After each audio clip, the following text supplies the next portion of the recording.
Assalamualaikum warahmatullahi wabarakatuh. Bismillahirrahmanirrahim. Alhamdulillahirabbil alamin wassalatu wassalamu ala asyrafil anbiya'i wal mursalin wa ala alihi wa sahbihi ajma'in.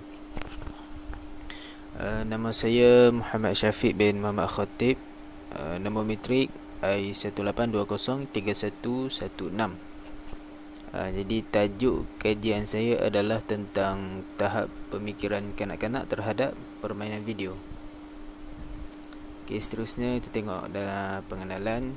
Jadi di dalam kajian ini saya akan menghuraikan tentang latar belakang kajian mengenai tahap pemikiran kanak-kanak terhadap permainan video. Lepas tu akan dibincang juga dalam kajian ini penyataan masalah, persoalan kajian, objektif kajian, kemudian skop dan batasan dan lain-lain lagi lah. Okay, seterusnya latar belakang kajian. Jadi latar belakang kajian saya adalah tentang gadget. Gadget ni merupakan alat peranti dalam pelbagai bentuk yang digunakan untuk memudahkan manusia. Senang cerita, gadget yang kita guna sekarang ni lah, contohnya macam telefon bimbit, telefon pintar, laptop. Jadi gadget ni bermacam-macam manfaat lah yang boleh kita dapati melalui gadget tersebut. Antaranya kita boleh gunakan untuk melakukan kerja, boleh juga kita gunakan untuk menjana pendapatan, dan boleh juga seperti mana di dalam tajuk kajian saya ini tentang kanak-kanak, boleh juga untuk kanak-kanak bermain permainan video. Jadi di dalam gadget ni bermacam-macam aplikasi lah yang boleh kita muat turun dalamnya. Antaranya seperti Facebook, WhatsApp, Twitter dan lain-lain lagi lah. Tapi gadget ni bergantunglah kepada siapa yang gunakannya. Sama ada dia guna untuk perkara yang bermanfaat ataupun perkara yang tidak berfaedah. Tapi malangnya ramai yang menggunakan gadget ini hanya untuk mengisi masa lapang dengan keseronokan yang tidak berfaedah, khususnya dalam golongan remaja dan kanak-kanak lah. Malangnya penggunaan gadget di kalangan kanak-kanak di Malaysia ni semakin menular. Okey, seterusnya pernyataan masalah.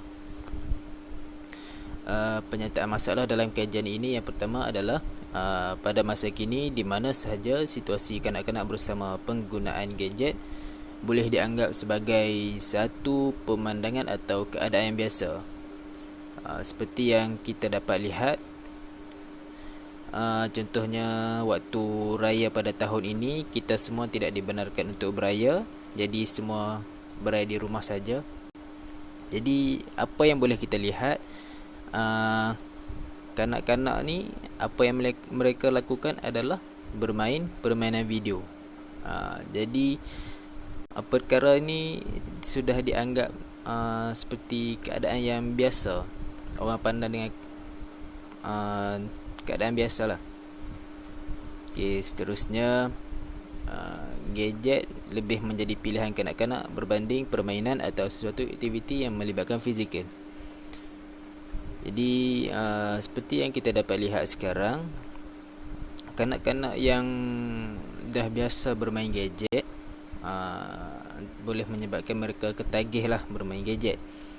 Jadi masalahnya sekarang ni, mereka lebih memilih gadget daripada melakukan sesuatu aktiviti yang melibatkan fizikal. Contohnya bermainlah, bersukan.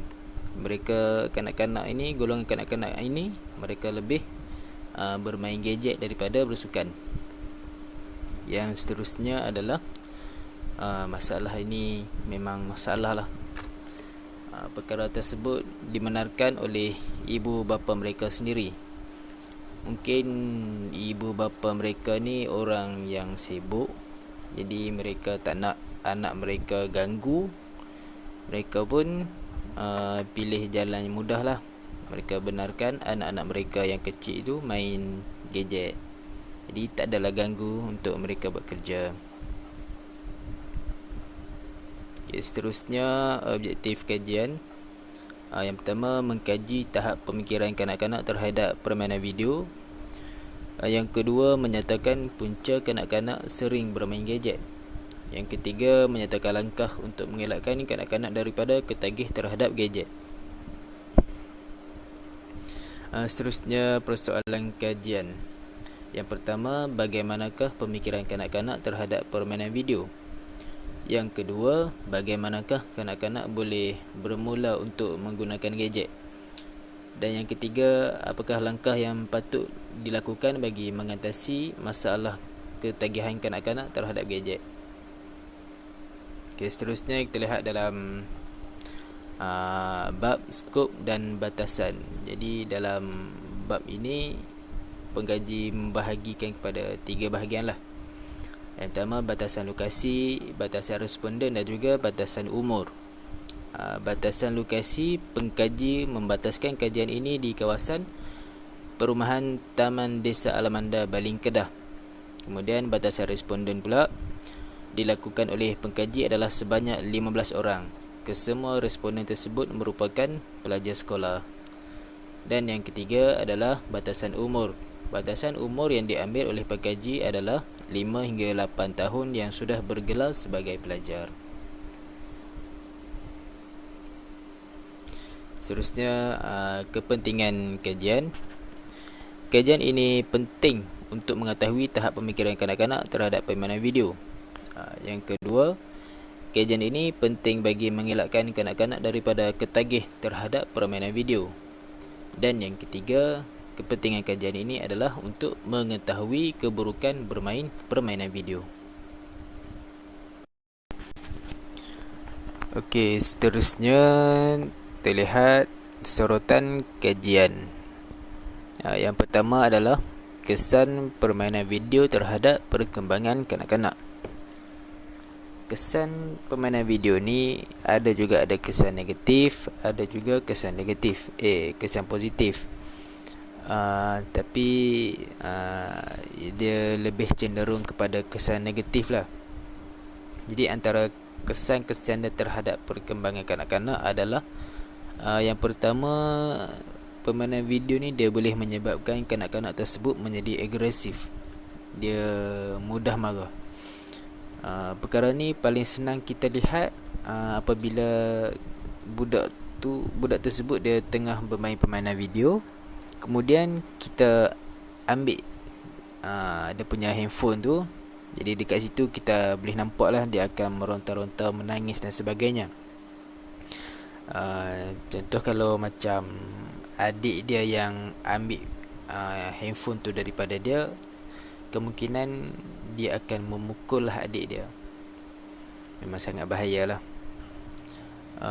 Kesan yang seterusnya, permainan video ni dia boleh menyebabkan ketagihan terhadap kanak-kanak. Dalam satu kajian daripada Frank, dia mengatakan ketagihan permainan video ni adalah sama dengan ketagihan terhadap alkohol dan dadah. Jadi memang sangat bahayalah kalau kita biarkan anak-anak kita ni asyik bermain game je. Kemudian kesannya lagi, dia boleh menyebabkan kerosakan penglihatan kanak-kanak tersebut. Kerana kebiasaannya kanak-kanak ini mereka akan meluangkan masa 3 hingga 7 jam sehari untuk bermain permainan video. Jadi ia memang satu tempoh masa yang lama untuk kanak-kanak tersebut bermain permainan video. Jadi disebabkan terlalu lama asyik menghadap gadget itu, jadi ia boleh menyebabkan kerosakan penglihatan mereka lah. Sorotan yang seterusnya adalah tentang teori-teori perkembangan kanak-kanak. Di dalam sorotan yang kedua ini terdapat beberapa teori tentang perkembangan kanak-kanak. Antaranya yang saya petik satu teori daripada Robert Hemingway. Dia mengatakan bahawa kanak-kanak ketika berumur 6 hingga 12 tahun inilah dia mempunyai pelbagai kemahiran. Antaranya kemahiran untuk membaca, untuk menulis, mengira dan lain-lain lagi lah tentang pendidikan, tentang pembelajaran. Jadi senang cerita, kanak-kanak berumur ketika inilah 6 hingga 12 tahun ni, pemikiran mereka masih bersih lagi lah. Jadi kita jangan biarkan, kita jangan merosakkan pemikiran kanak-kanak tersebut dengan membiarkan mereka bermain permainan video, kerana kesan dia beri kesan negatif lah terhadap pembelajaran kanak-kanak. Boleh menyebabkan kanak-kanak tersebut malas belajar, tidak boleh fokus dalam kelas dan sebagainya. Sorotan kajian yang seterusnya adalah kesan penggunaan gadget kepada perkembangan kognitif dan sosial kanak-kanak prasekolah. Jadi kesan daripada bermain gadget ini, dia akan menyebabkan kanak-kanak tersebut mengalami efek negatif dalam perkembangan bahasa. Kanak-kanak tersebut dia jadi macam susah untuk bercakap, susah untuk bercakap dengan betul. Dia mengambil masa yang agak lama lah untuk supaya dia fasih dalam bercakap. Terutamanya kanak-kanak yang bawah umur 2 tahun lah. Seterusnya, dia akan mengganggu kemahiran membaca kanak-kanak tersebut. Kemudian kesan daripada penggunaan gadget ini juga, dia akan menyebabkan kanak-kanak tersebut mengalami efek negatif seperti ingatan memori jangka pendek yang sangat lemah. Kemudian dalam satu kajian di Malaysia telah dilaporkan dalam mesyuarat ECCE Council menyatakan bahawa pada 10 tahun yang lepas, kadar masa fokus kanak-kanak di dalam pembelajaran adalah selama 13 minit. Tetapi pada era sekarang ni, kanak-kanak hanya dapat fokus hanya pada masa 4 saat sahaja akibat daripada menggunakan gadget. Jadi penggunaan gadget terhadap kanak-kanak ni memang akan mengganggulah perkembangan kognitif mereka. Okey, seterusnya kita lihat metodologi kajian. Dalam metodologi kajian ini, pengkaji membahagikan kepada 3 bahagian. Yang pertama, reka bentuk. Reka bentuk kajian ini adalah berbentuk kualitatif. Kajian tinjauan dilakukan berdasarkan beberapa rujukan mengenai perkara-perkara yang berkaitan dengan temu bual dan analisis. Kajian ini adalah untuk mengenal pasti tahap pemikiran kanak-kanak terhadap permainan video dan mengkaji faktor-faktor yang mempengaruhi kanak-kanak tersebut.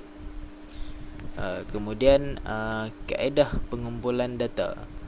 Pengumpulan data yang digunakan dalam kajian ini adalah menggunakan kaedah soal selidik, pemerhatian dan juga temu bual. Seterusnya adalah kaedah analisis data.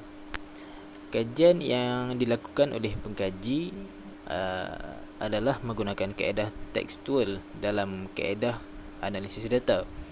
Pengkaji menggunakan kaedah ini untuk menganalisis semua maklumat yang didapati daripada kaedah kajian yang dilakukan, iaitu pemerhatian, temu bual dan juga soal selidik. Seterusnya adalah sampel. Populasi kajian ini terdiri daripada golongan kanak-kanak di Taman Desa Alamanda, Baling, Kedah. Pada bahagian ini, pengkaji menggunakan kaedah sampel bukan kebarangkalian. Pengkaji memilih mana-mana subjek yang ditemui secara rawak atau yang paling dekat, kemudian melakukan sesi temu bual bagi mendapatkan jawapan. Jadi berdasarkan kaedah sampel bukan kebarangkalian ini, pengkaji menetapkan kuota bilangan responden sebanyak 15 orang dan jumlah ini ditentukan dengan melihat kepada jadual penentuan saiz sampel oleh Kreitz dan Morgan. Jadi sekadar itu saja pembentangan tentang kajian saya. Sekian, Assalamualaikum warahmatullahi wabarakatuh.